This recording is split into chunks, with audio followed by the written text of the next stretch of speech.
绿色流肚棉，深咖色螺纹。这两种颜色的搭配做出来什么效果，我也不知道，试试看吧。面料这样子4层折起来。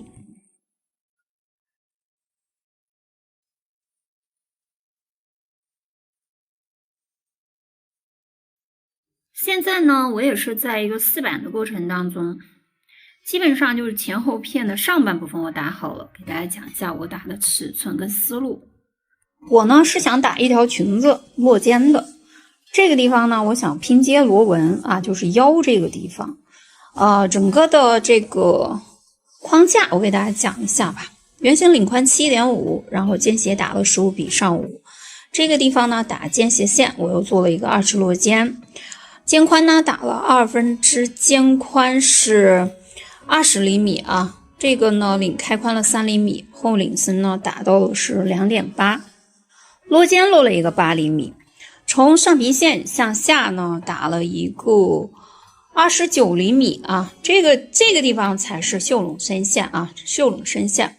最主要是这个分割怎么分的啊？我是按照这个腰节从上平线向下到这个地方啊，是40厘米，40厘米，然后我向上了一个12厘米，侧边是一个6厘米，然后给它做了一个分割弧线。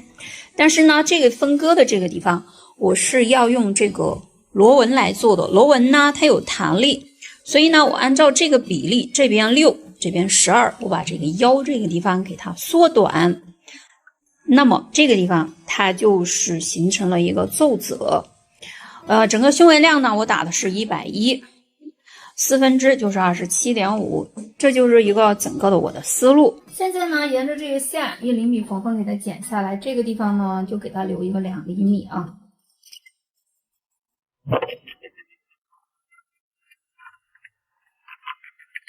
这个上面呢，我们作为前片啊，这个下面呢，我们给它把它修一点，把那1厘米的缝缝给它修掉。好，这个后片我们给它放后头，前片从这儿下一个8厘米，我们给它画一个领弧线。